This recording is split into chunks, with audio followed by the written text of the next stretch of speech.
everybody's still been buzzing from that seminar, and no one's been able to do any real front headlock work. So we're just saying screw it. We're going down to the body, or down the body to the legs. Shalom. What's up, Caleb? Shalom, my friend. Yeah, so let's get into the footage.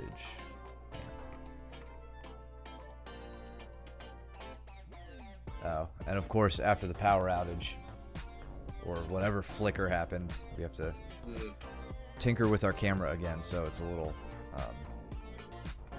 jacked up right now. So we're back to some GoPro footage. Thank you, James, for letting us borrow the GoPro for this. Yeah, I'll bring it back tomorrow. I'm gonna play with the camera, see if we can get it back. Will you give me a mic check, Mike? Yeah, I can hear you. No, you Oh, where's for your me. mic? Is it far from you? I got it right here. Bring it You a want me to little crank bit it up? closer. Am I quiet? Yeah, just a little bit. I think you could probably get a little louder. I just turned it up a hair. All right, that should be fine. Can everybody All hear Mike well? That's right. We can't guard pass for the next 2 weeks, so we're just falling on leg locks. All right, cool. Yeah, they could hear you. Out cold. Another screen name change. It's either Josh or Cole. So let's see. Let's look at Jordan and Chris here. Chris working the high knee shield position from bottom half guard. Jordan looking like you're trying to pass that knee shield by pulling it by.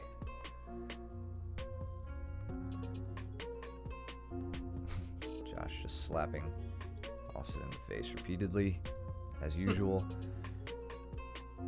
He deserves it. Yeah. So Jordan, you can see just like little tiny moves here start getting you towards what you need. So you slip that elbow inside right to here. That allows you to start flanking that leg. So now you've gotten around the knee shield, at least for a second. There he goes, regarding with it. But yeah, from there, as soon as you pass around that knee shield, I want you to make getting chest to chest your next priority. Getting him flattened out, chest to chest. And then you could work on getting around the legs.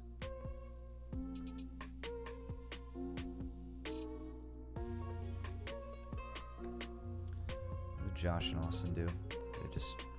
Okay, Josh takes a shot. Deep shot on the double. Good sprawl by Austin. And Austin working some over-under from the front headlock position. Making a switch to the back.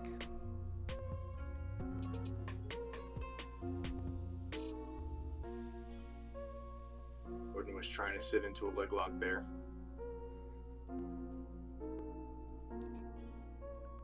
Looks like Chris wasn't having it. Yeah.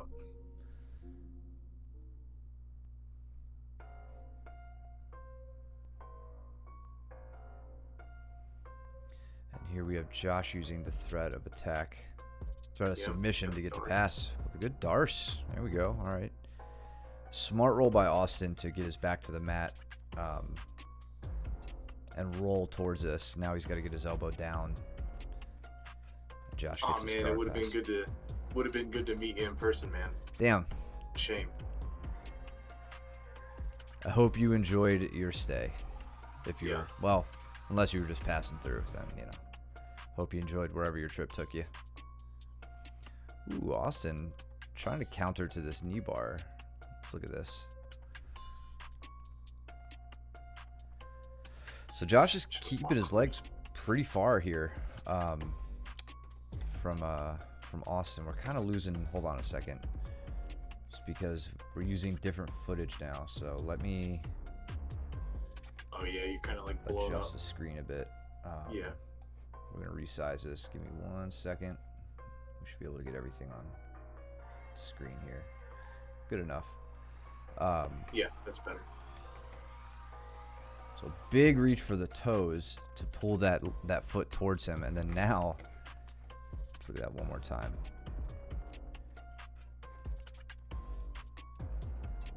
Josh goes to lean forward, and Austin can keep him off balance with that right leg. Like, bit of a pendulum with the left leg and the right leg right up the center.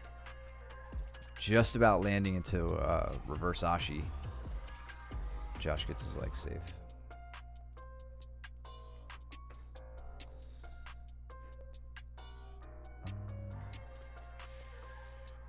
Let's move. Nice sweep by Cole on Joe on the right. Hold on 1 second. I think he just set up a collar tie. Sorry, I'm trying to get this playback speed text down. In the frame. Stupid. There we go.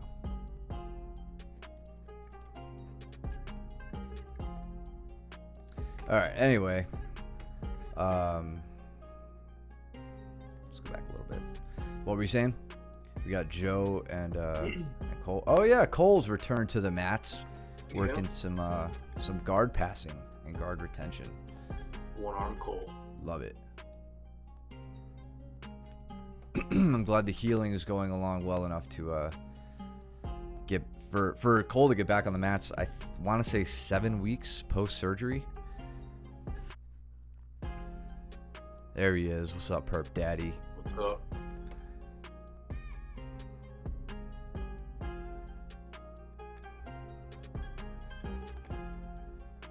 I think we were seeing this before Cole's surgery. Like, I was predicting that his guard retention was going to skyrocket because he's going to be heavily relying on his legs and getting more agile with them. He had about 6 or 7 weeks off of not doing that, and now he's back to that for the near future, and he's making it difficult. I can say that much. Yep. So Austin. Yeah, it's crazy what happens when you become heavily dependent on one part. Yeah. So let's see. Austin gets to. Looks like he's trying to dig a Kimura out here, maybe. Switching to the front headlock. So it's. I feel like this is a position we see. It's similar to what we see Joe and Andrew and Cole in the past doing, where there's the over the back grip when those three that I just named are doing it from like side control, but with the real emphasis on clamping the head down with the elbow. Where Austin is right now, it's not necessarily exactly the same as that position, but he has that elbow over the head, and if he could bring Josh's chin into his chest and elevate with that leg, I think Austin could very easily get a sweep here. It just looks like the elbow, it's almost like he's thinking more about the guillotine than the sweep. And the guillotine just wasn't there at all just because of the crossbody position.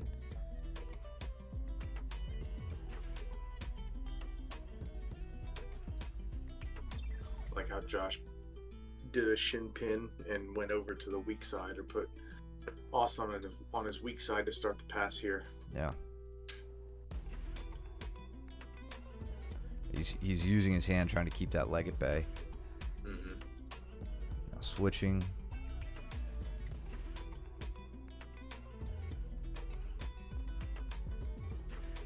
Chris briefly was doing a very similar thing, but Jordan's got his leg recaptured. And Austin always ends up in these weird exchanges or these weird positions, like the way that he's capturing the leg is like a reverse half guard. Yeah. Yeah, that's Cole. You damn Skippy. He's got himself a special one-arm sling that he's using to keep his right arm attached to his waist, and just trying to prevent everybody from passing, and also sharpening up sweeps. And you know, Cole calls me out at class the other day, and he's like, let's just work passing. I'm like, yeah, of course. And he ends up straight ankling me, like standing with like almost like the it may have been like De La Riva style. We'll probably see it later. I don't remember all the details, but I'm like, cool, man. Thought we were just passing. It's like, oh, it's cool. You can break my leg too.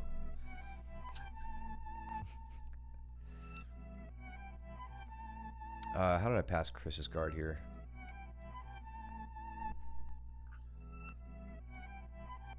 So getting his ankles over his head, redirecting. He gets me off balance pretty well there. Switch to the other side, pull him into a leg drag position. And now really pressing the knees down so that he can't roll back and get to a guard position. And now he's preventing me from working my way up the body. And you know, the down, like when I'm focusing on advancing my pin, and I have passed the legs like this, but I'm looking at the legs, and you guys just like frame into my back, it kind of forces my hand into thinking more about either trying to dig out a Kimura or consider entering into a leg position. It's not, I'm not gonna do things where I like quickly turn and roll over you and try to get up to like north-south or something. It does limit my movement, but there are still plenty of options. So you can see me digging on the Kimura here, get the hand to the mat, and then now Chris wisely controls my hips. He doesn't let me step over the head like I normally like to do. I could have tried to, I think, do a rolling Kimura, like a back take, but instead I just use it to shift into mount.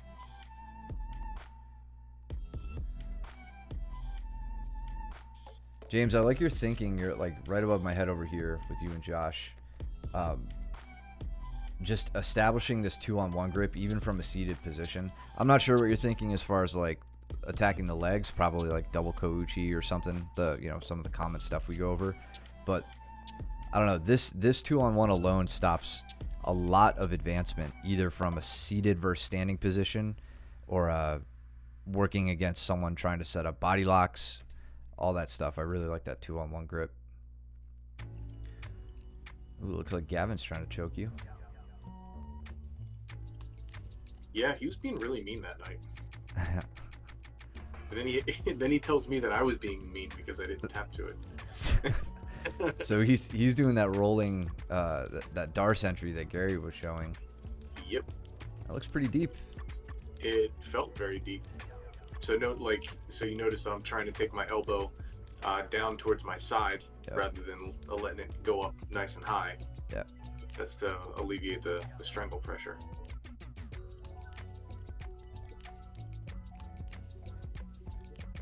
That's right, Cole. So you've been working on your Japanese. Let's see. How did Chris sweep me here? Looks like I shoot in on my own deep guillotine. Rolling off the top, and Chris comes up. I think my intention here was try to get to high wrist and let him cross over and still try to get the guillotine like we were going over last Saturday.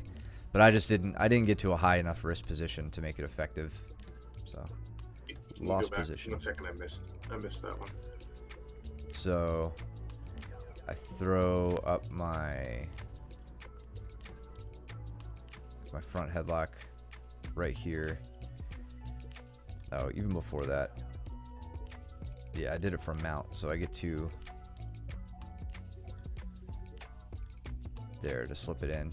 And I'm not in the right spot for a move like that. Like I can't hit the shift where I take my head past the center line. I could do a standard low risk guillotine. I thought on the roll I might be able to get there, but just wasn't happening. Yeah, I did this earlier on a couple of attempts, or I'm sorry, later on a couple of attempts, and I did the exact same. I was making the same mistake, or I did that, and I just erred on not putting my head in the right side of the body. Yeah.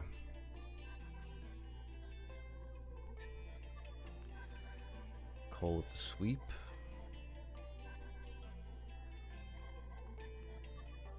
Yeah, I definitely gave Chris a little too much leeway in this round. You can't give him too much. He definitely takes it. Yeah, he did. Quite successfully.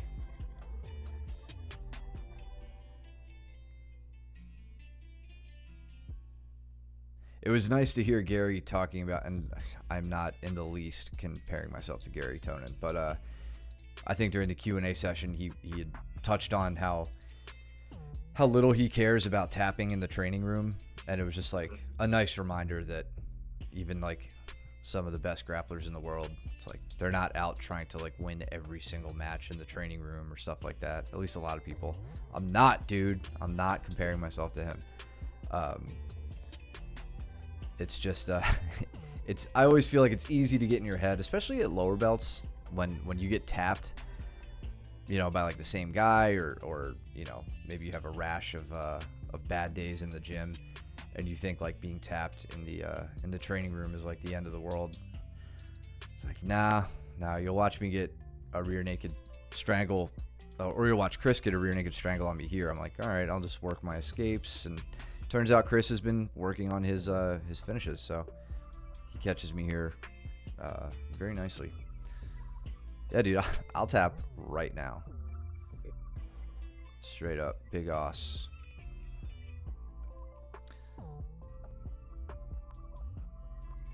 When Josh taps, though, it tends to be on his opponent's face, and it's really hard, and there's a shove along with it. James doing a really good job passing the guard here. So yeah, Chris locks in this body triangle on me, and then takes his forearm right across my face.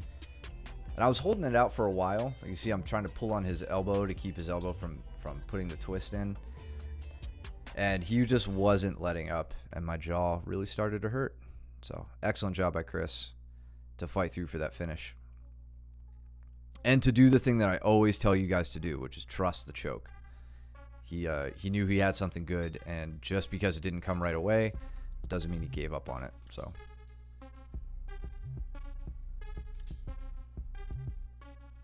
Gavin getting to some funky armbar positions here. Yeah, he got me in this like weird shoulder. I don't know, like I guess a shoulder Senkaku, or I don't know what it's called, but it definitely felt awkward, and I couldn't like I wanted to do a hitchhiker escape out of it, and I couldn't because he was completely blocking my turn, right? Like his leg is over top of my head, and there's no way that I was going to be able to rotate in that direction to go to the hitchhiker.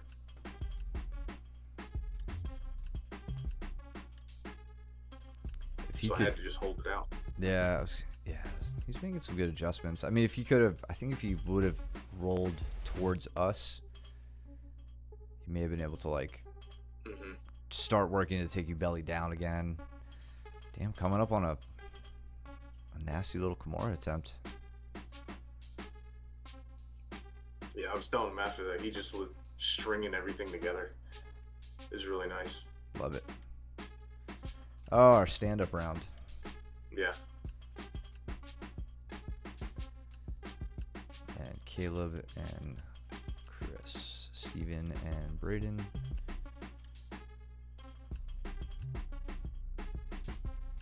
So you could, after this round, and I kind of gave you my, debriefed you on my own sort of game plan, you could probably see me digging a bit more for underhooks with the attempt on the knee pick. I was hoping I could figure out how to step in. Oh man, yeah, Fort Mill's just about an hour south of us, just right down 77. That's a bummer, man. It is.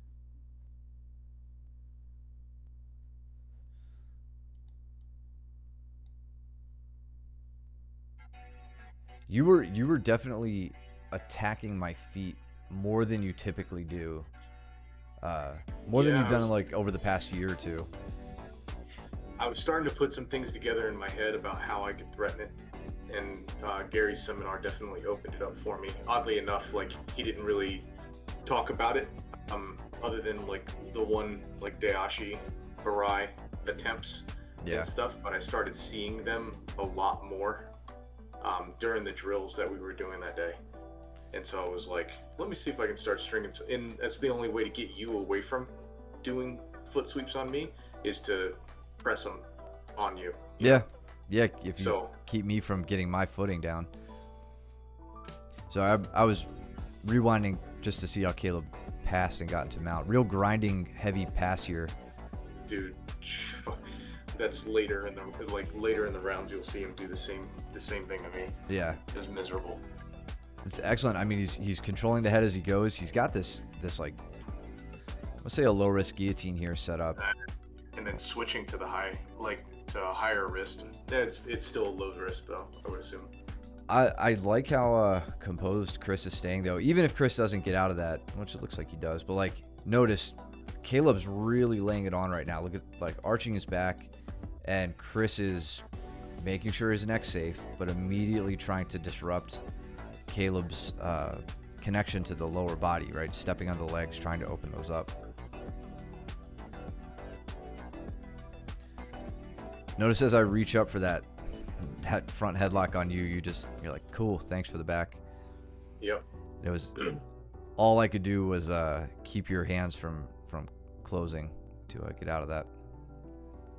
We see Joe doing the same thing here to Jordan.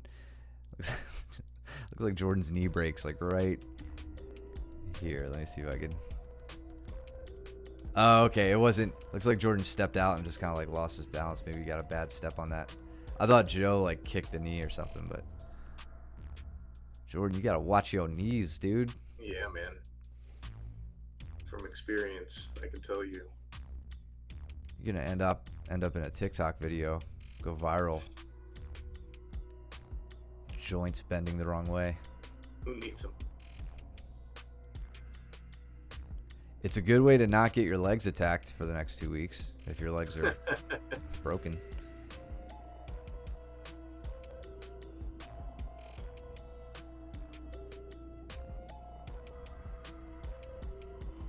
I really want to play around with that idea that we were talking about with like the trying to chain two things together if you have the collar tie and trying to chain one or not chain, trying to execute one thing if you have the overhook or the underhook to get to that front headlock. There's my Hail Mary shot. As crappy as went to like an outside. As crappy as all the other shots that I yell at you guys for taking. I'm a hypocrite. What can I say? Yeah, wrist control, right back to standing. One thing, so as dumb as it is, that's one thing that I've been working on too. Especially, you know who's taught me this is the twins, Braden and Gavin. They get me in the Russian tie, the Russian tie, way too easy. And so what I've started doing is realizing that when somebody gets you in the Russian tie, that their hands are tied up, just the same as mine is. Actually, they have both hands tied up in the Russian tie. I have one, and I can go for an outside trip here too. So as soon as you get this, I bum rush you with a shoulder. Like I'll push you with a shoulder, and I go on the outside there. I see. To get you stepping.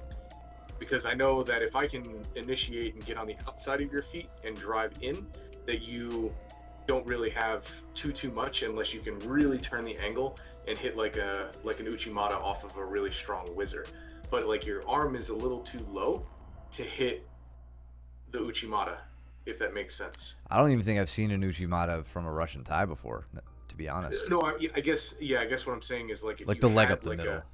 Exactly. Yeah. If you had the leg up the middle, then maybe you could attempt to hit something from that.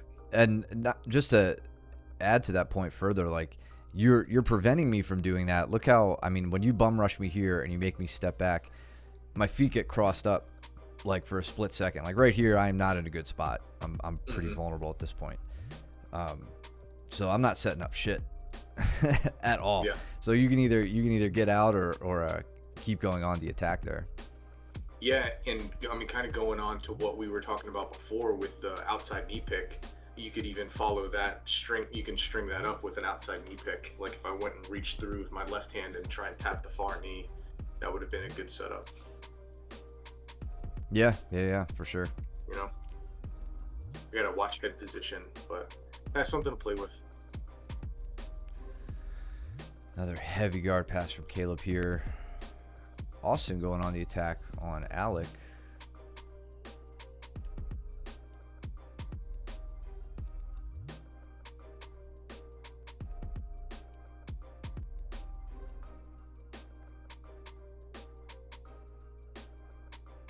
Alex, pretty. He's new, right? Yeah. Okay.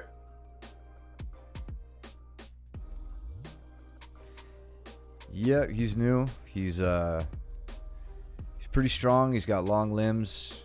I hate him already. Caleb. So I think Caleb, a few months ago, he and I think we discussed some of the finer points of mounted triangles. So it's really good to see him putting them to use, because for a while now, I'll say for maybe the last like 3 or 4 months, Caleb's really worked on his mount game.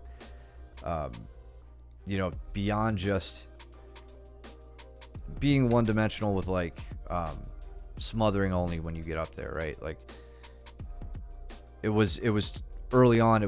He was at the point where he wasn't isolating an elbow over the head. My password is not I'm gonna say Arizona. Oh, that's a long username. My password is not I love asses. Thank you for the follow. Really, really appreciate it. Where was I? Caleb was, he'd get to mount and he wouldn't be doing much beyond some of the more brute force attacking the neck. Like attack the neck with like a forearm, get an arm isolated, go on the attack on that arm. Right? Works. It's just it becomes predictable, right? So now we see him adding in some extra stuff here, right? It's no longer just getting the arm up, trying to smother, getting the arm up, trying to Americana, try to take the back. He's added a lot more to his game now. Now, this is really cool, just seeing him working to mounted triangle positions as another devastating attack, especially given the weight he could put down up on the shoulder line. It's going to be very difficult to move Caleb from this position, as he works fairly easily to try to manipulate your arm, get to the angle he needs to get to, and finish the sub. Losing the triangle here, though, Caleb, you got a little bit more to work on there. Man, for having stupid usernames. Well, we won't ban you here, buddy. Nope. Thanks for joining us, man. Tried an Uchimata to the front headlock there on you, and I think your head just came up. It came up like just as fast as I did. So throw you by. Let me look at that a little slower.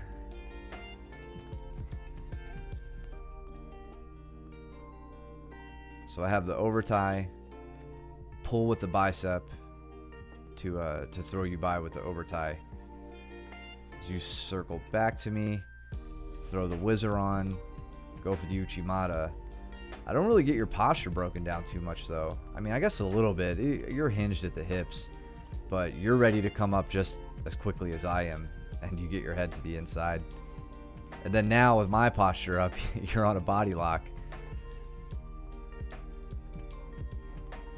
Yeah, I did not enjoy this exchange. Yeah, now I finally got to something. So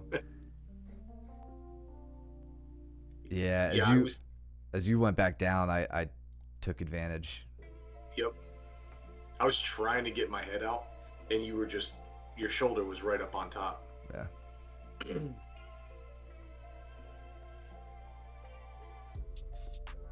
Yeah, and when you brought me down, I just decided to, again, like you said, Hail Mary before. The Hail Mary that I had was that my head was on the inside and your leg was within reach. So as soon as I saw that you were breaking me down, my head was on the inside. Since I'm kind of, you're pulling me in, and I'm going with you, like as you're trying to sprawl, but I'm trying to close the distance on you because I can see that you're leaving a front leg, right? Yeah. And so as soon as you start leaving that front leg, I can go through, I get a deep single leg scoop, and then I can start to try and drive. What I was really nervous about was that you were going to go into like the 100%er or like a cow catcher from there, right? And feed through. You didn't. You were locked in trying to go for a guillotine or a snap down at that point. So I was okay.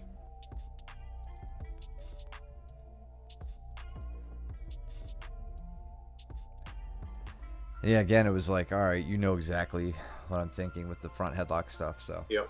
let's just try to take the back. Let's just cut to the chase. Yeah, yeah. It's like, I'm not. You're just gonna tuck your chin, so. Yep.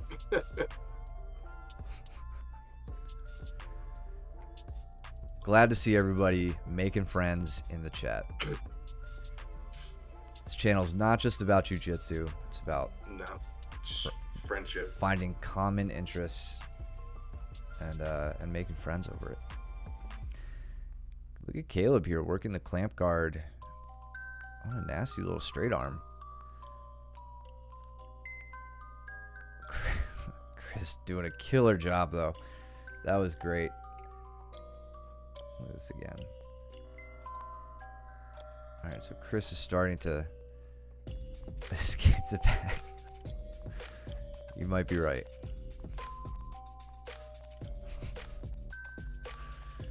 So now scoop grip on the arm, and Caleb gets his hips out really nicely here. Chris just does a good job rotating his. Well, let's see. Before I speak,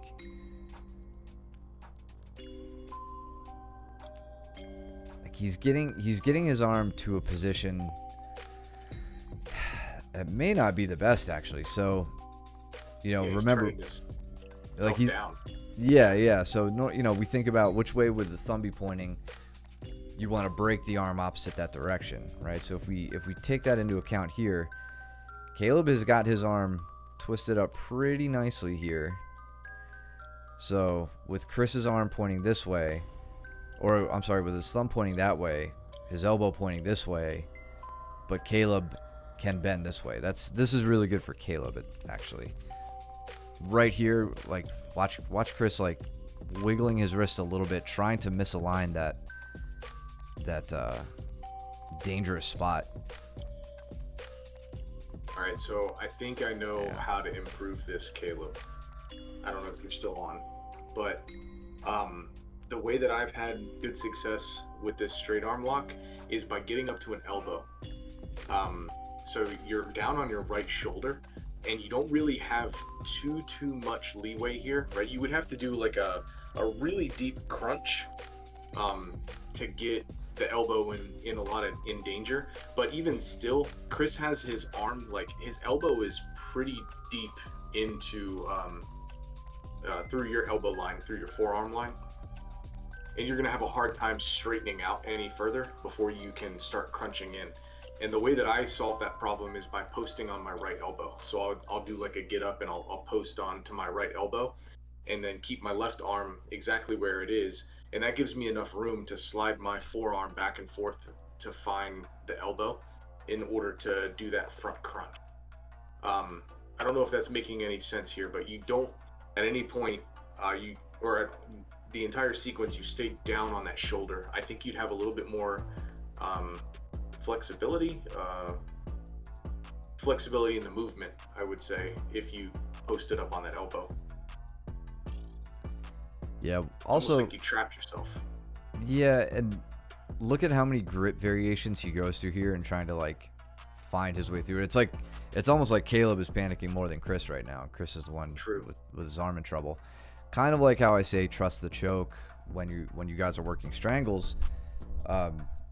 Maybe we should broaden that to trust the position when you get into these kind of end game scenarios. Hook your right leg to his left and go for a carny. Is that some shortened name of a move I'm unfamiliar with? You a 10th Planet guy making up names? I'm just kidding. Right leg with his right leg. You can hook. Just omoplata wrist lock. Yeah, the omoplata I can definitely see. Yeah, I 100% right about the omoplata. I tend to use it less as an attack these days, and more as like an entrance to switch to the lower body. People limp arm out of that, but they leave their legs behind. No reason not to try it though. If you are 10th Planet, I'm just giving you a hard time. I have no idea what it refers to though. So I was really excited about that leg entrance that I had on you with Whatever. when We're I not was even gonna watch it attacking again. Shut up. I forgot this happened. Dude, this was really interesting. Yeah, so I wind up just going down and I'm collecting your near leg, the one that's trapped. So I'm, instead of me scooping underneath your left hamstring and trying to take you over, I knew what you were going to do, which is you were going to sit back, and you backstepped. So as soon as you backstepped, you did actually leave your left leg behind, and so I scooped it up and I started to attack it. And whenever somebody, it's a really funny thing, because whenever you attack somebody's leg, they always lean to that side. So when they lean to that side and I have my leg up the middle, it gives me the backstep. And you go right into cross-ashi. I go straight into cross-ashi, and I have the other leg collected, so I have double trouble. Yeah. And then I get right into cross-ashi, the saddle, 411, whatever. There. I was like, damn. That was super slick. Like immediate heal exposure. Let's do that one more time. So you're digging. You've got we're in kind of like a half guard situation, right? You have. Yep. You dig on my right leg. Or no. So I guess I slip my leg out, but then you collect. Like, I don't have any control over your hips at this point. Right. So you hip heist up, gather my left leg, and then as I bring my right leg in to try to like defend or heist or something, you hit your own little backstab. That's really nice, man. That was pretty cool. Just put more pressure with your hands instead of your hips. One butterfly out. Oh, okay, I got you.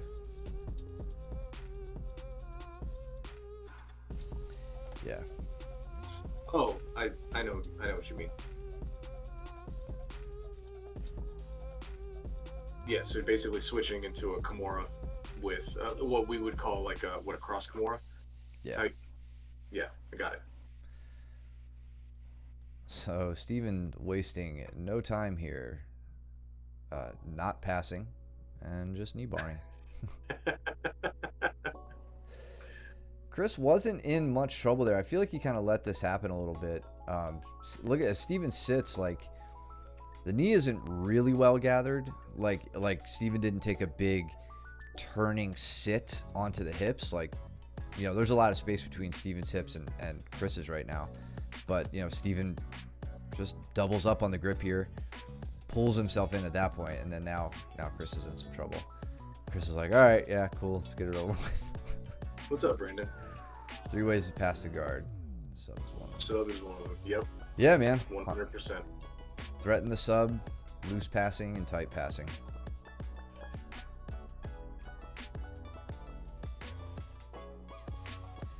Yes, he does.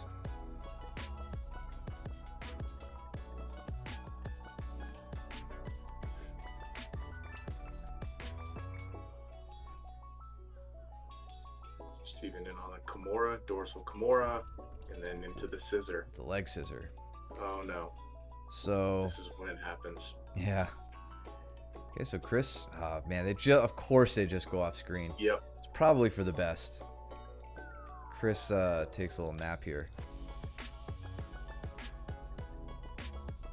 A brief one.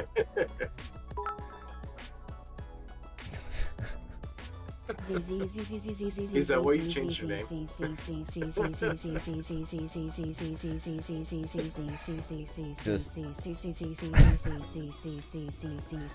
you hear this right now? Do I hear it? No. I can't hear anything. The voice is enunciating every individual Z. No way. That Josh just put into the chat. Yeah, I had a feeling that's what that's what the new screen name was for. But so yeah, Steven sets up the leg scissor from here, or the head scissor, whatever you want to call it, from the dorsal Kimura position, which I said to him after class, like, I don't really give the head scissor much credence as a submission. I'd much rather go for the side triangle where you, from this position, gather the arm. I know Luke likes this position a lot. When Luke pulls it off, it sucks. I can almost guarantee I've tapped this before, especially when Luke does it. But I've never really felt too much of a strangle threat. Strategy. But favorite position, but I take the arm too. Yeah, so exactly. It's a good spot for triangles, and then that leads to all other sorts of great things. Kimura entrances, if you can't get the triangle. But here, look, Steven gets under the chin, gets access to the neck, and as Chris turns through it, he's fighting a dilemma here of, do I open up my closed arm position and then use my free hand to try to open the legs? If he does that, he leaves himself open to Kimuras on the trapped arm, or having his arm gathered by the legs and being put into the side triangle. So it's quite a dilemma that Steven's put him in here. So he doesn't fight the neck, and as it turns out, it really can put you to sleep. So yeah. But fortunately for him, if you zoom out, we can see it. No, I'm fully zoomed out on the footage on my screen. You guys are seeing almost exactly what I see. There's no additional margin, and we're not footage. You could hear it. We're not here to zero in on Chris going unconscious. Probably. I think there's no way. He was not excited that he got put out that hey, way. I would be pissed too if Steven put me unconscious with a head scissor. So I know. And I would have stayed off camera for it too. I would have seen the vision, the tunnel vision setting in, and I would have rolled extremely hard to get to the side.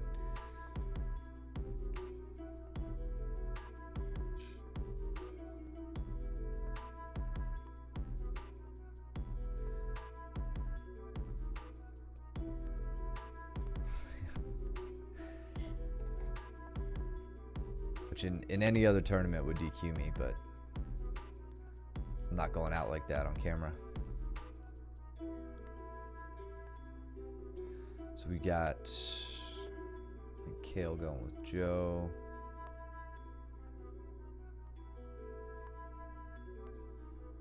Who's Gavin? Oh, Gavin and James, I think.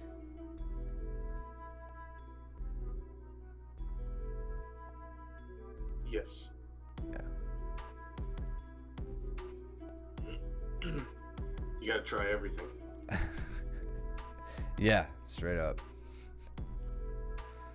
It is. It's one way in too. One way out, one way in. Yeah.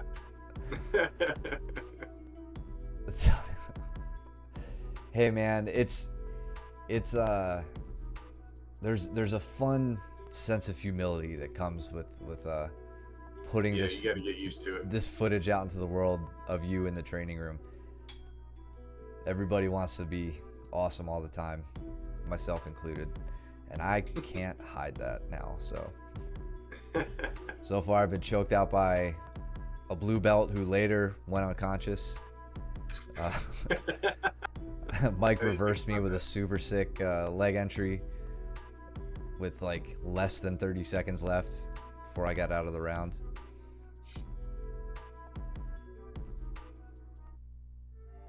But my stand-up was pretty okay that round. All I can hang my hat on.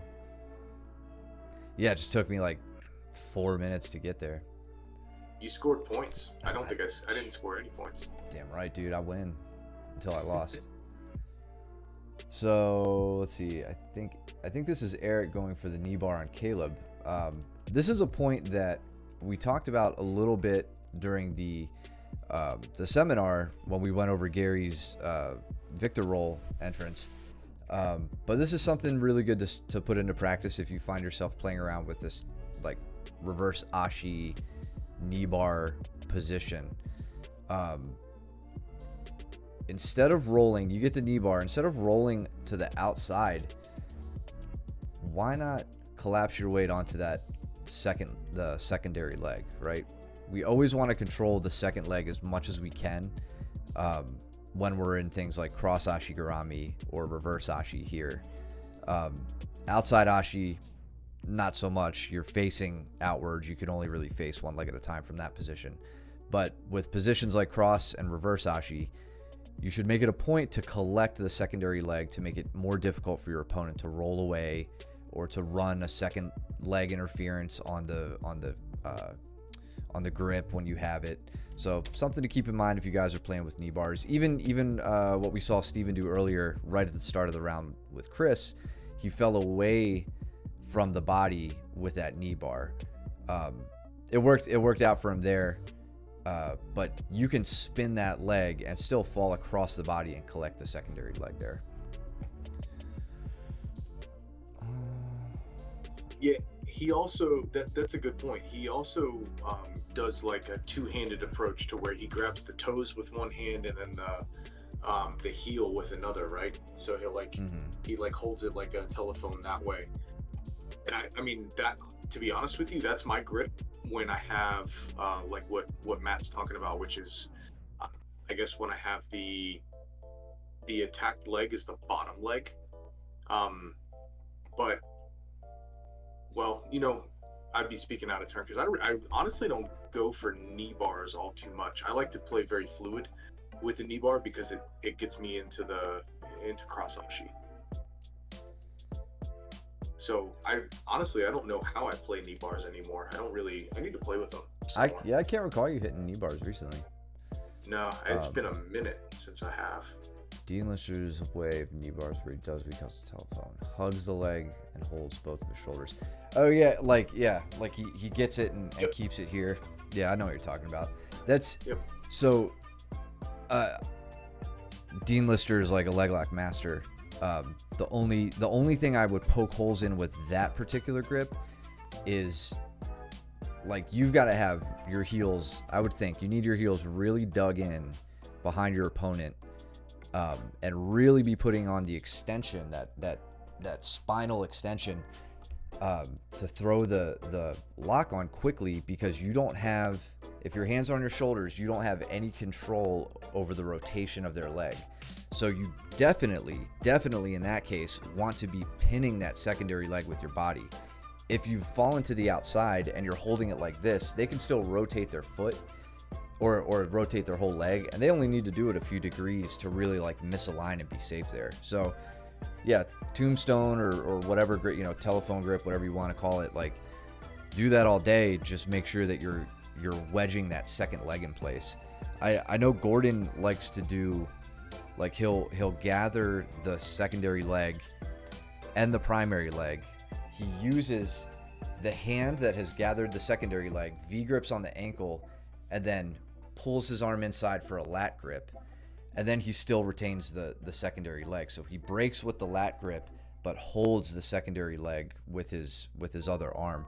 That way he takes away any chance of a rotation, or a high step or a secondary leg interference, anything like that. James almost getting into a knee bar of his own here on Gavin. Gavin's safe by the bell.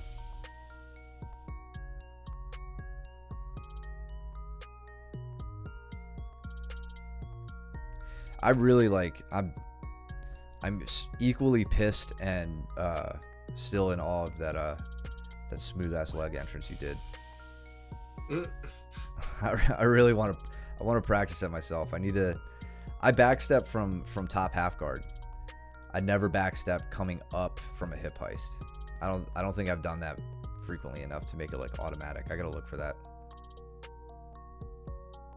The flying squirrel gets a nut every now and then, right?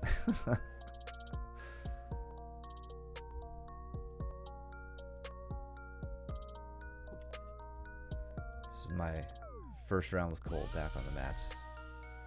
Just trying to control legs.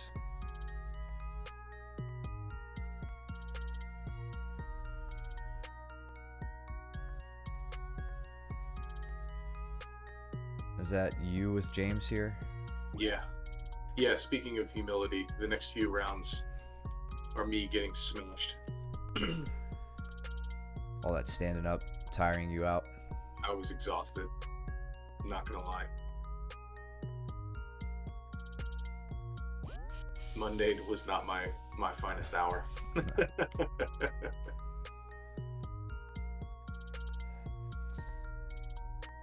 Cole. Oh, I think I'm just past got the knee in. Let's see, we got Joe and Josh under you.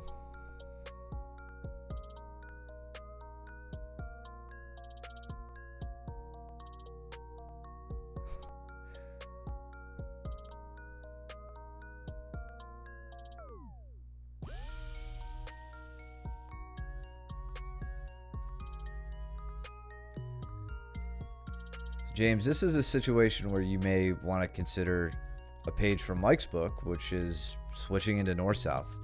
As Mike is strongly turning like towards you. Even the shoulder pressure you're putting on, like, look, Mike's still trying to step over and capture a leg. You adjust well with just like, kind of knee sliding up to get out of it, but Mike's body, even with the shoulder pressure, is still turning towards you. So the legs are starting to become a factor. Stepping over, also not a terrible idea. I think Mike captures your backside leg here, though, when you do that. So you guys always keep in mind, if you're in Mike's position, when someone steps over into mount, I think we all initially think about capturing the leg that is stepping over. It's a great reaction. It can and very often does work. I think a less used approach that is equally effective is trying to capture the leg that stays behind. As James goes to step over here, keep in mind what happens to the weight distribution on his other leg. It gets a lot lighter.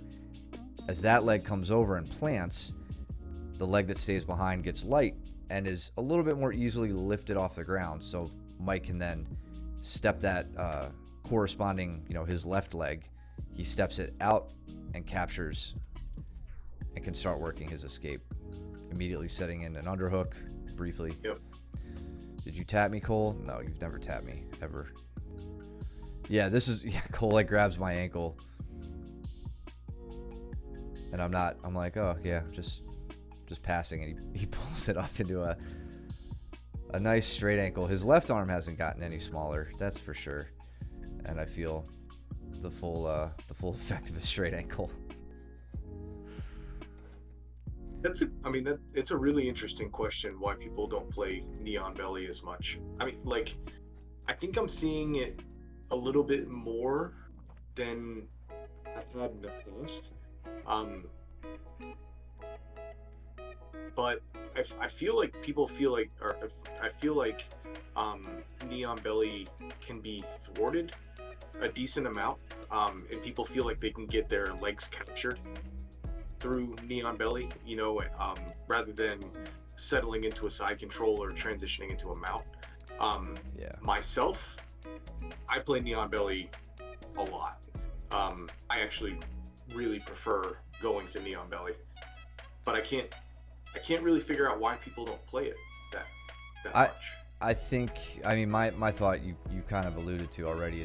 I think the game has evolved a bit to where Neon Belly lends itself to fairly easy leg entrances. So what used to be a position where you could park it for a second and make a guy suffer a little bit, now you can't really do that quite as much anymore against more advanced opponents. Good point. I didn't really consider the leg vulnerability. Yeah, and I don't disagree that he could have. I don't want to say a better position. I mean, Neon Belly it's. I don't know. I would say it's an advancement from side control. Well, it's scored that way in IBJJF, right? It's 3 points as opposed to 2. It's true. And then 4 points for the mount. Right. And like, the big thing to keep in mind, I think, to counteract some of those leg entrance issues is that Neon Belly is a it's a floating pin. It's meant to be a dynamic position, I think. Maybe if you look at some old school video, you know, you see guys just digging their knee in, driving through their opponent and trying to make them suffer. It's not that hard to just redirect your body and make a heavy knee slide to one side or the other. So to me, that's kind of that's the wrong approach. Even though it is fun to like just drive your knee into your friends / opponents in the training room, you should be mobile from there. And that's where I think the real utility of knee on belly comes into play. So, you know, maybe guys have shied away from it due to leg entrances, or just maybe not having a good game from there. But it definitely shouldn't be discounted. You know, keep in mind the kneeling through somebody and trying to make them suffer. It shouldn't be the ends. You know, it shouldn't be the end in of itself. Like, you're really trying to get a reaction out of your opponent where they get their hand on your knee, and that opens up underhooks, and then that goes into, you know, pulling the arm up, isolating, etc., etc. So I think people just, I guess to sum it up, people are too static with it, and they've gotten caught being static with it, whereas they need to use it as a dynamic pin. What book is this? The one I just wrote?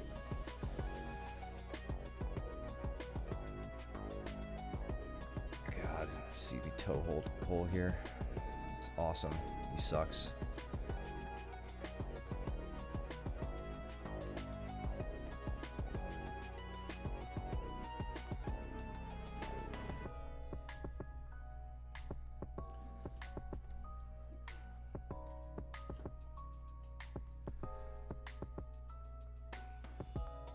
I don't see you going for any fancy leg entrances on James.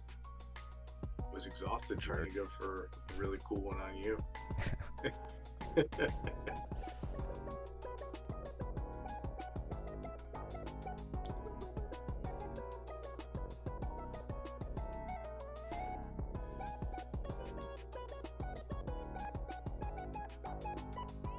I was really trying to get a leg entrance on James because I know he'd been working legs and entrances specifically. So you'll see me like attempting it. Yeah, you almost had a cross-ashi entrance there. Yeah, I did, but he was very aware of it.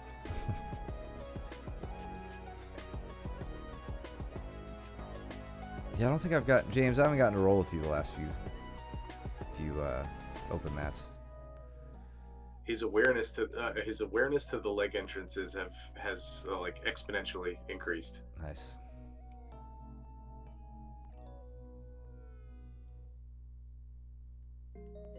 So yeah, Cole, this is a good example of what I was talking about. I told you after this match, you're getting to this grip fairly easily. I mean, it's going to happen with anybody who likes to pass with one leg up the center, like I like to do. Whenever you find yourself with a grip like this, while you're doing your guard retention work over the next few months, I want you to start ripping that leg out from underneath people, just pulling at the ankle, you know, push on the hips, pull that ankle out. Do it from different configurations, do it from any sort of position, but just see what sort of reactions you get from that. It's a powerful grip that if I'm not stripping it, I'm giving you a lot of opportunity to just take my leg away. You can either enter into leg attacks, or you can get me off balance with that. My approach is to be as explosive as possible when I see my opponent reaching for something. Jump to the other side and switch knees. He's gonna act like jabs to their diaphragm.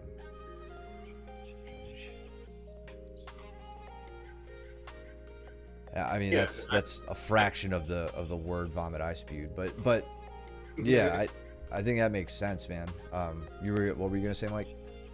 No, I mean, I think what you're describing is exactly what Matt was trying to describe too, about it being a very dynamic and fluid position, and kind of treating it as a way to frustrate your opponent and have them make a movement that you can exploit, rather than kind of the classic, you know, older school jiu-jitsu, which is like just drive your knee into their belly or move it up to the sternum and make them suffer for a long period of time and hope that they're going to tap or something like that.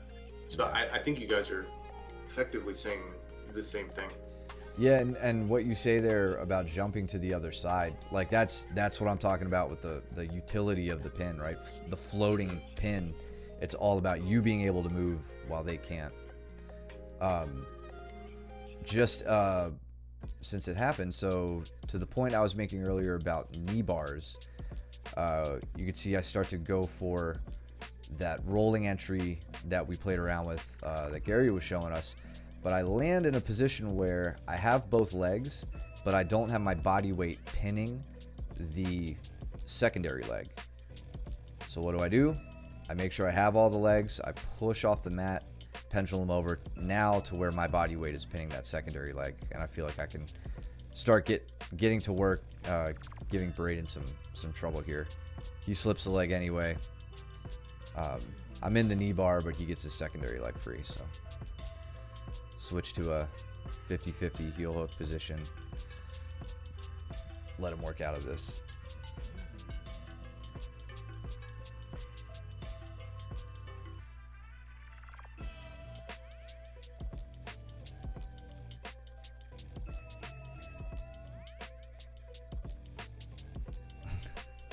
I'll happily remind you to remember that.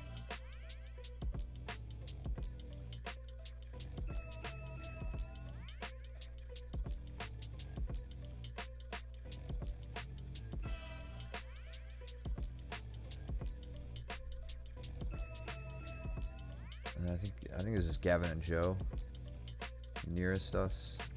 Yeah. Yep. Josh was doing a good job of progressing through. Like, this is a good way to like break down what you should be doing from half guard, in order to set up an effective pass. So, well, actually, hell, from open guard, he kind of settles down into and forces himself into a half guard position, just by kind of bugging my legs, keeping my back, down on the mats, and then eventually gets trapped into the half guard, right? Which is a heck of a lot easier than being on the outside, unless you like to pass from the outside, right? So here we find him getting trapped into a half guard. So immediately, what's he trying to do? Is he going chest to chest first? No, because I have my knee shield in. So the first thing that he's trying to do is he's cutting his hips. Really nice. His left knee goes into my right hip, starts to turn the corner, and you'll see my left knee, which is my knee shield, pop out, right there. Now, you're going to go for an underhook, and you're going to go chest to chest on me, and you're going to start to put me on my weak side and go straight into whether it's a mount, or you can think about passing to guard. But here, he goes straight into a mount. And, I mean, that's just a really nice, fluid guard pass. Yeah. I want to look at... give Gavin his props here real quick. So looking down here at these boys, Joe going up for the Kimura, Gavin passing it to side control and using the shin pin to set up his attack here. So he gets the shin pin, digs on the underhook on the far side. You'll see him get it here, and then I like what he does. He pulls the arm up, and this gives Joe the impression that he's either gonna like switch his shins and then spin around to like a dorsal position, or maybe do a quick spinning armbar, which not my favorite, but they're there. And Gavin says, nah dude, I'm gonna just mount instead. So completely threw him a curveball, with feigning an attack on that far arm. And then now he's looking for I believe he's looking for a gift wrap here. Sets up his Kimura grip. So it's not the end of the world, but we see him slip his leg back in between the legs here. What that gives him is a hook when he goes to sit to the back, but I would much rather sit with the at least the option of setting up a body triangle here, and that means having his foot back where it just was, like right here. That's what Gordon calls a long hook. Yeah. Yeah, like this position here. Yeah, the long hook. Yeah. Short hook being leg in between, leg in between the legs. So keeping the long hook here, I think facilitates a better back take. I also find it a lot easier from this position to get this knee as far up the back as possible. Remember, we want to do that if we're going to do this chair sit back take. We want to get the knee basically up behind his head if you can swing it. I just find when I get my leg to, if my leg is stuck in this hook position, maybe it's just a personal, like my flexibility versus Gavin's flexibility. He's, super young, so he's probably way more flexible than me. Maybe he has no problem getting that knee up high and doing the chair sit. I find it a little bit more cumbersome. But now, if you think about it, if his leg was in that long hook position, he could either work like the post rear mount, stepping on the ankle, or I'm sorry, stepping on the hip here with that leg coming up across the body, or if Joe's ass is skinny enough, he could body triangle him and be in a really, really good spot instead of now having to try to switch his leg positions.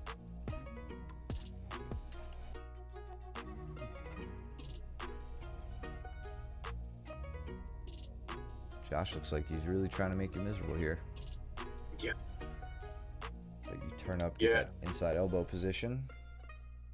I was like, oh yeah, Gary showed us some of the finer points of kipping, so I'm totally gonna try that. And it failed. So the old knee elbow escape, tried and true.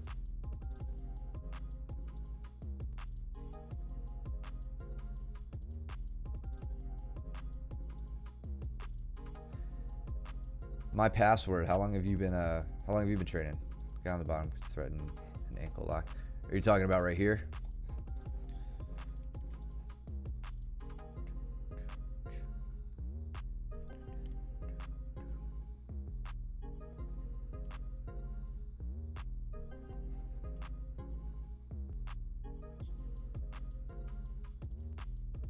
You could have had your ankle lock there. Your grippy ankle too. Yeah.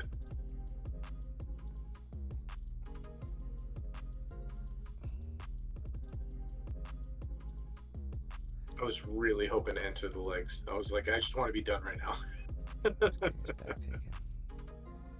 Oh, I got you. Just talking about Joe. Oh, starting an ankle lock. Yeah, with the with that hook inside. Yeah, especially if Gavin ends up crossing his legs.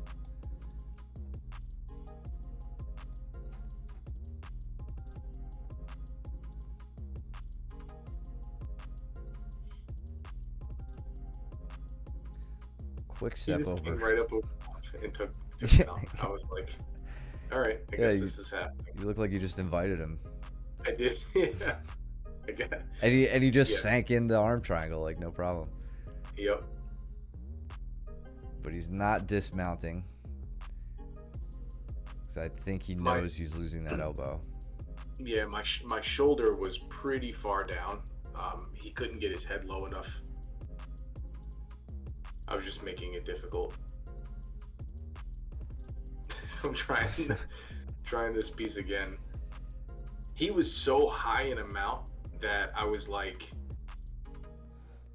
I couldn't do anything without that shimmy, to try and get him a little bit lower down on my body. Yeah. I'll leave it at that. I'm not gonna pick apart kipping escapes. I'm still not even that great at like the overhead style, which is all you could have done at that point, just because of how high he was. I mean, like the only thing, the big thing that stuck out to me that I probably fail at a lot is keeping my knees connected to the butt when I'm doing it. Yep. I think they probably drift away as I do the kipping motion. The only way that I've become effective with kipping is to have my elbows on the hips. So like I have to have my elbows down low. I haven't perfected the no hand kipping that Danaher talks about, right, and Gordon talks about. Yeah, nah. I have to have some sort of frame on the hips in order to make it happen. So you'll notice, like, the entire time, anytime I'm able to escape from Josh here, I'm going, it's elbow escape. And then, we're in half guard. Yep.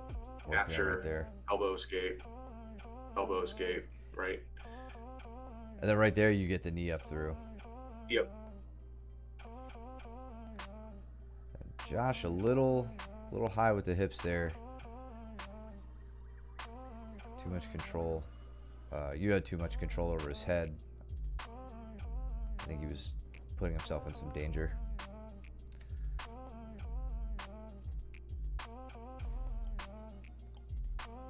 I about power bombed Braden through the mats a minute ago.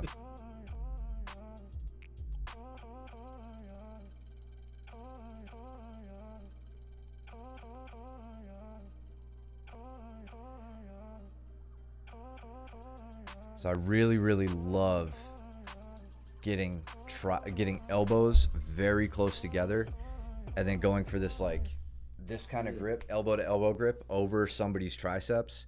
Kind of like basically a double overhook position, but to an elbow to elbow grip. And Austin knows that, and he doesn't let me do it anymore. So he immediately rips out of it anytime he feels it happening. But it's easily done when someone like clinches you, like with two hands, like a Muay Thai style clinch. Yep. And it's just a fun way to control arms and then just send somebody on a nice lateral.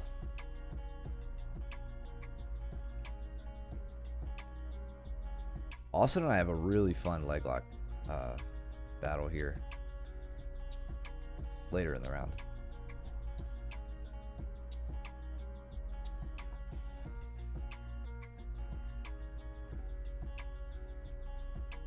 Steven and Cole.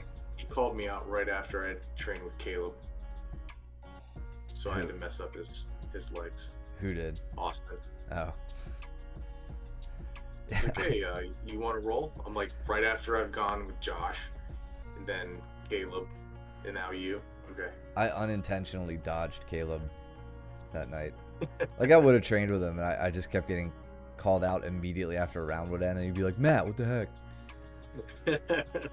I don't know what to do. Yeah, sorry, Jolly Blue Giant. I'm not gonna roll with you if somebody closer to my size is calling me out. I'm sorry.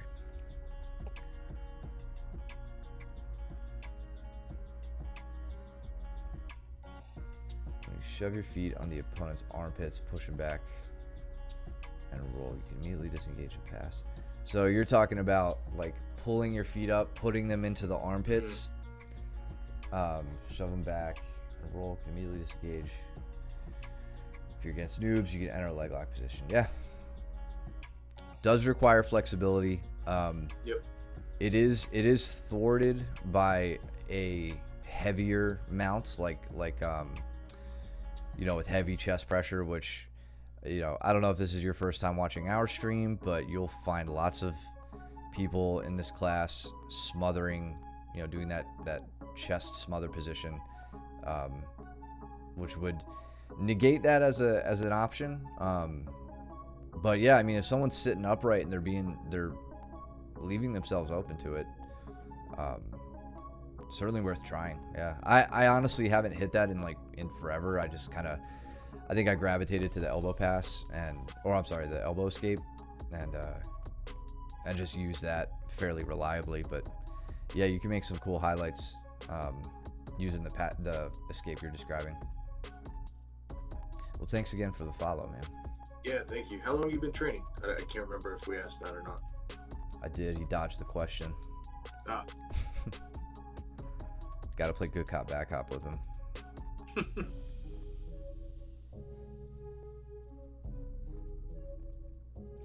Yeah, it sucks. Austin, my match with Austin is just off screen, but I'm trying very hard to keep him from rolling. He rolled out on my first. Tell it, say it. Come on, you watched me get. I'm a brown belt. You watched me get choked out by blue belts today. Shut up, Cole. Um, I'm A trying really high mount. all sorts of leg lock configurations here to control Austin, and especially grabbing the toes, grabbing at the toe line and pulling it to center chest from cross ashi to keep him from rolling away. And you can see it's kind of preventing him here. I'm in a pretty terrible spot though for actual like leg breaking at this point. He's kind of slipping my knee line here, and I'm trying to sit back up into it. I'm entering into 50-50, like everything's just falling apart now. Switch to the other leg on outside ashi. It's unraveling. Yeah. I've been off for 2 years and 9 days. But I guess for a year. Whatever, man. Nothing shameful in that. Don't be ashamed, bruh.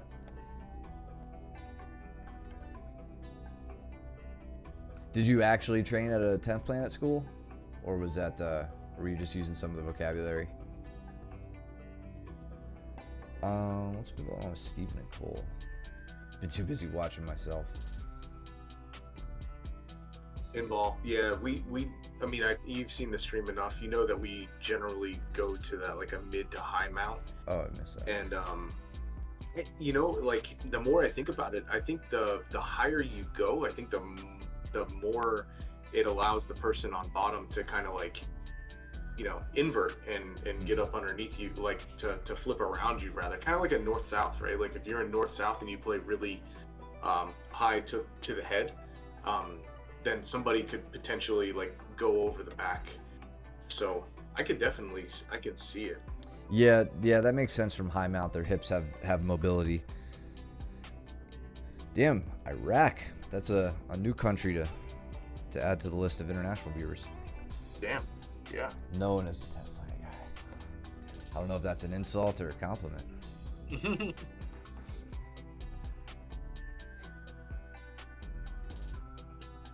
But yeah, man, just keep at it whenever your schedule allows it. Training.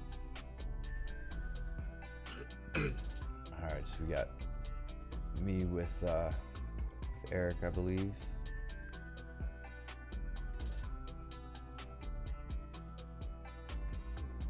Oh, I didn't know. That's why I asked. I genuinely wasn't sure.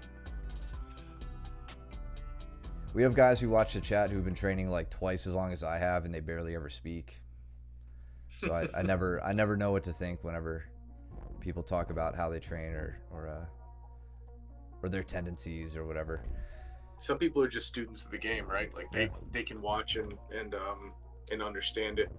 Other people can actually do it and watch and still not understand it. So like there's just varied degrees.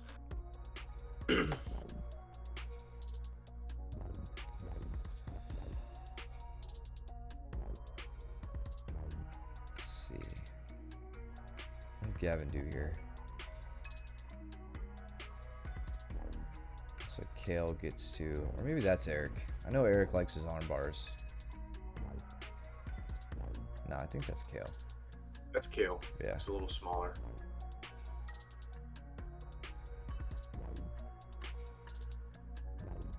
He's just more dense, dude. He's not smaller. Can I move left? No, literally can't. That's not you and Caleb, that's me and Caleb. And I'm about to pass the guard. Yeah, Thanks dude. for bringing it up. See, when I move left, there's nothing to look at. See?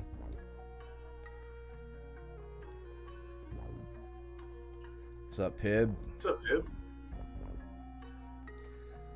Drink Sunday. Actually, I left because my hair got a bit long. It's getting pulled a lot. People's fingers getting stuck in it.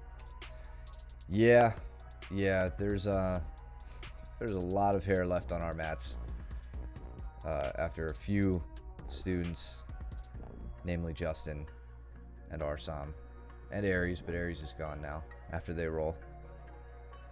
Also Brooke, all the kids. It's disgusting. This is a disgusting sport.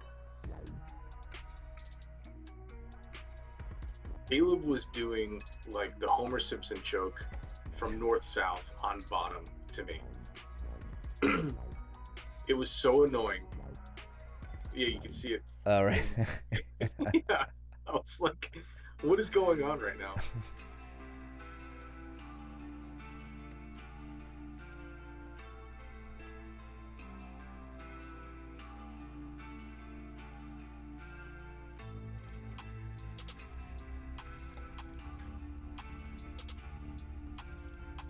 Hey man, don't let a haircut stop you from training.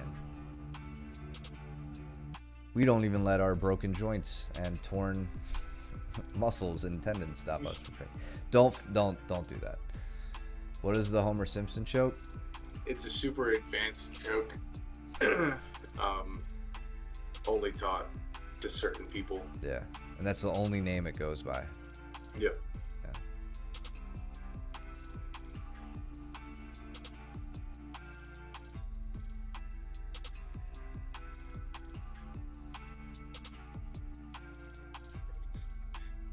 I checked the time. I'm like, there's 2 minutes left. I gotta hold this guy down. Come on.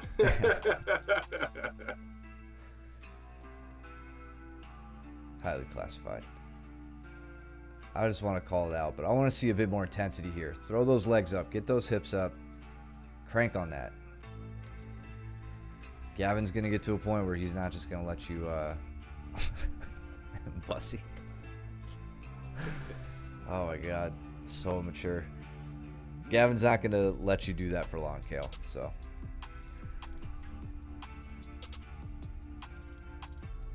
Kind of like crack the whip on these boys. Ragdolled me. Right off, I jump up. I'm like on this guillotine. I go on the wrong side of it. Like I'm on the wrong side of the spine, so I don't have a high risk position. But as soon as I get down and I'm like ready to set something up, he just pushes me straight off, and I'm like, well, lost that one.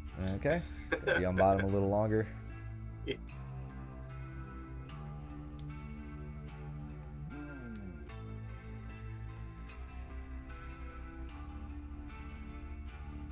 Here we go. Gavin teaching some north-south escaping here.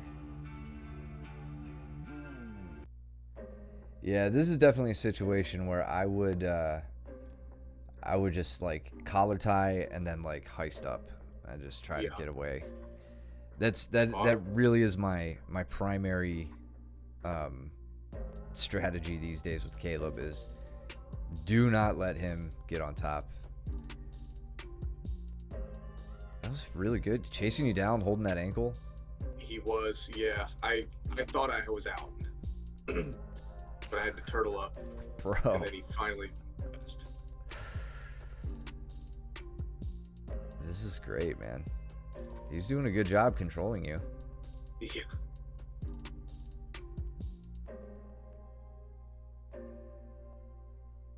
Hell yeah. I was so glad when that round ended. I was like, all right, I'm done. And then awesome. and then Austin's like, hey, you want to train? You want to roll? Like, you son of a bitch, I'm in. Fine.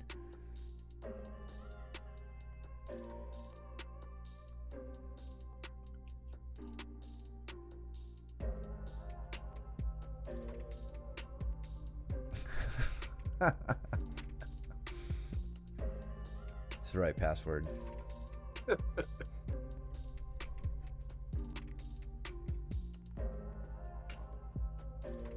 Just out there, raw dog in Iraq. No embassy needed. Iraq. I sound so southern when I say it like that. Say Iraq. Like I'm cultured. Yeah, break that leg. Dude, he was pissing me off so bad. He was not giving me any ounce of like heel exposure here. So you have trouble getting his heel too, then? Oh yeah, totally. Okay, good. I let go of a calf slicer here. How does he I not was like, break when you do this? Well, yeah, I mean, like I would, if I was really going at it, like I would grab his hips and pull him into me, you know? Yeah. But it was so trapped, and I was like, I'm just letting go. He was like, for you or for me? I'm like, you're such an asshole.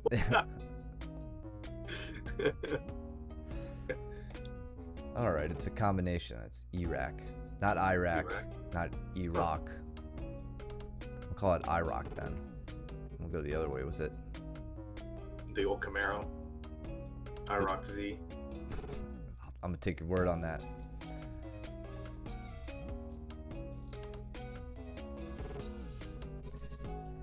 Yeah, I mean, you're doing to him all the same shit you do to me when you're digging on that heel from outside. Yep. And he does a really good job of he's turning towards it, but running that second leg interference really well. Now It looks like you about have it. No, you still just have the Achilles. No, I actually I switch, and then I was all right. So here's the deal. Like, the last ditch effort that I had is to go to straight ashi, put both of my legs on. Oh shit, I forgot I did that. So so I put both my legs on one side, right? I go into straight ashi, and there I feel like I can turn my shoulders down pretty hard in order to get to heel exposure. He still wasn't giving it to me, so I pressure my legs out and I try and one more time catch the heel, so he still hides his heel very, very well. So then I'm like, you know what, screw it, I'm just going to straight ankle him. So I go in and I get the ankle grip. He's still not doing anything for me, so I fish in my outside leg and I hook his hamstring from the outside in. You see that? And then I flare my right leg out. Yeah, right here. Yep. Now I've got him. So now I can fully extend and get the straight ankle pressure that I'm looking for. Because he's doing really well. He's turning this like towards the camera, which is kind of taking away a lot of the pressure that I can put down, unless he goes belly down, right? Once he goes belly down, I can put a ton of pressure. But if he keeps on that hip, I would probably have to switch my grip generally speaking, I would have to go left hand under the shin and then go into the straight ankle grip, like what Luke likes to teach. Cross side cross-side grip. But what I figured out in my leg locking days is that all I really need is extension. So I fish in that hook on the right to give me that extension. I use my left leg to post on the hip, and then that gives me enough extension to get the break, or the thread of the break rather. I really like this leg configuration too. I swear to God, like this exact configuration is something I was watching in an instructional.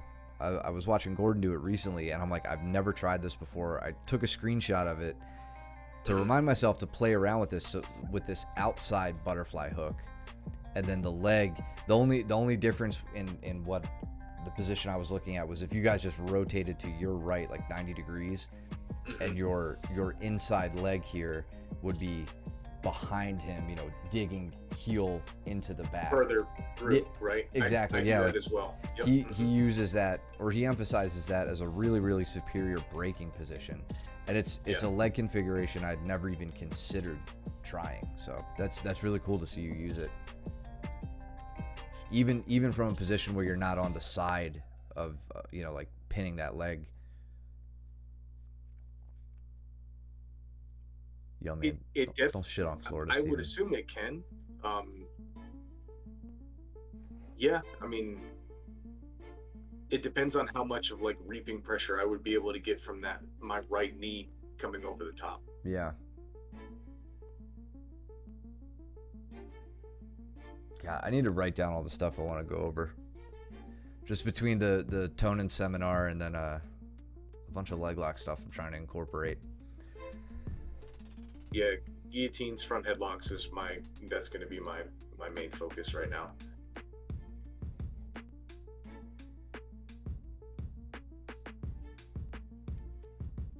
Oh, let me. I think it happens later in the round. I want to go over Gavin's takedown on me. That surprised the hell out of me. Josh looking to take Stevens back, just barely rolling on the screen here. Josh, why'd you give up on that, man? You're basically behind Steven at this point. He's got your leg trapped.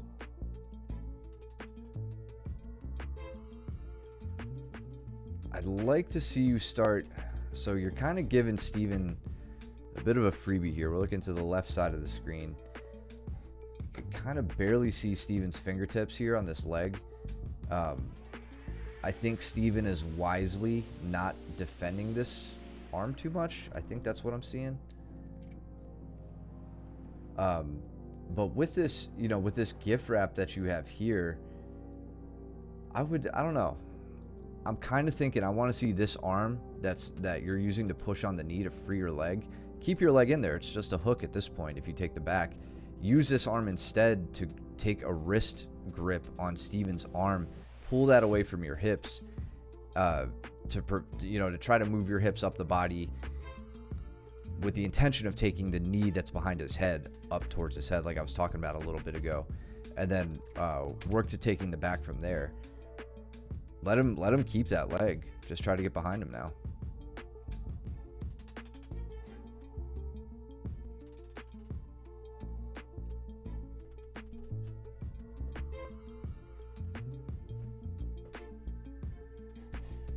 What did Gavin just do to me?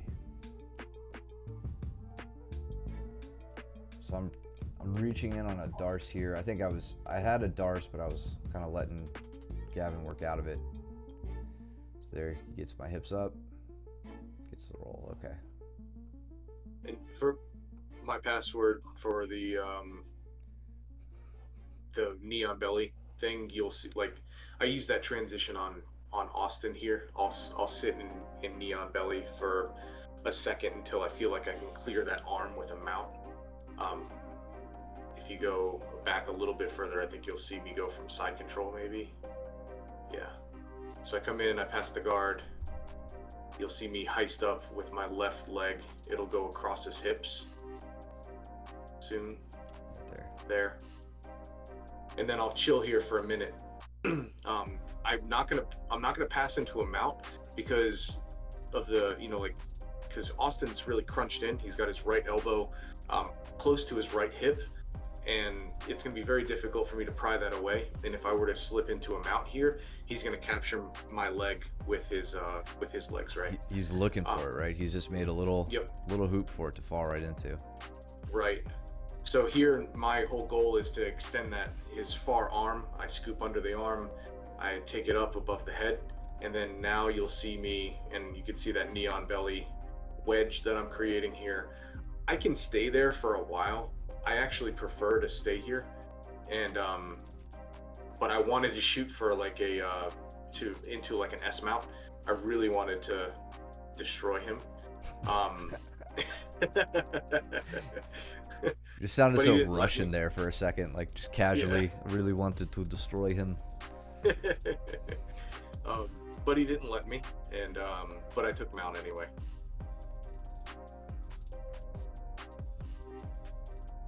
Wanted to smash. Yeah. Which it looks like you're doing here. Yeah. An example password to that heavy pressure we were talking about.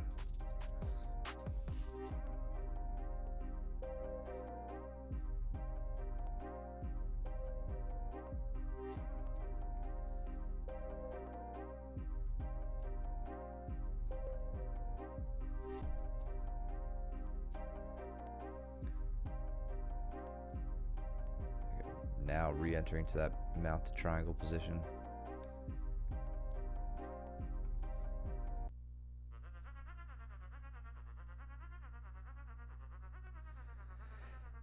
It's a tough spot. He's trying to keep you off balance here.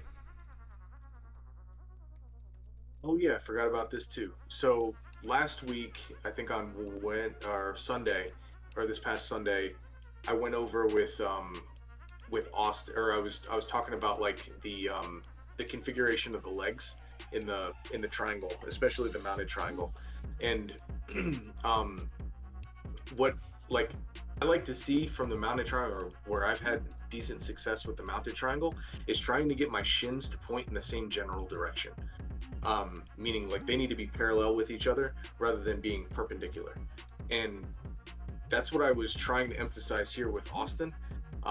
Was trying to get some strangle pressure. I didn't ask him afterwards whether it was a strangle or maybe the thread of the armbar, but either way, it closes up the triangle a little bit tighter, and number two, it always lets the arm slip out a little bit higher so that you can access the arm for the arm bar here. Mm-hmm. Yeah, that was really nice. That was such a quick finish to the end here too. Like you got this from the armbar, right? I don't know, to be It looks honest like a with lat you. armbar. Yeah, I've definitely had it as a threat, and I was just kind of using both of them to get the finish. Watch. So we'll end it with Gavin's nice takedown. He escapes out of the 4-point stance, comes up on a single leg, and then uses this to get to an underhook, and then steps right. Like, look at this hip switch. Does this quick little hip switch, and then it Nice. takes me down really, really nicely there. And I laughed when he did it, and he goes, "Gary Tonin showed me that." I'm like, "You bastard." Got his money's worth. Really cool stuff. Awesome. Where'd you go? There you are. Really, really great. Chat, thank you so much for hanging out. Password, pleasure to meet you. Thank you for the follow. I hope you enjoyed the stream and hope to see you again. Yeah, thank you guys. As always, really great rounds from everybody. We appreciate you guys training hard, trying to do the new stuff you've been learning. And then, getting out of your comfort zones if you guys still aren't like well versed with leg attacks. We'll be doing that for the next 2 weeks. So hope you're enjoying it. Oftentimes, I just finish with my fist, not able to move my hips any further, or if the opponent is defending well. If it doesn't work, I still have the option to choose again. Yeah. Thank you, Pinball. And Password, thanks for all the insight, man. Always appreciate you guys, sharing how you train, sharing the tips and tricks you guys like to use. It's always good to compare notes. My pleasure, our pleasure. Absolutely. Happy to do it for you guys. So if you like what we're doing, please follow us. We always appreciate the support. Subscribe if you can. You can use your Twitch Prime. No cost to you. It helps the stream out. Take it easy, Pib. Later, Pip. And yeah, we'll put this up on YouTube as well. You guys can subscribe over there too if you want to follow us, help us out over there. Review these in perpetuity. They will live on YouTube. In the meantime, let's see, we've got 1.5 weeks of legs left. Any news from you? Teaching tomorrow. Oh yeah. Mike's teaching tomorrow, so everybody go be there and harass him and ask questions and say, well, what do you do if he does this, and what do you do if he does that, while Mike's teaching technique. We always love that. But anyway, thanks again for tuning in, guys. Go trim your nails and do your laundry, and don't be stinky, and we will see you back on the mats later.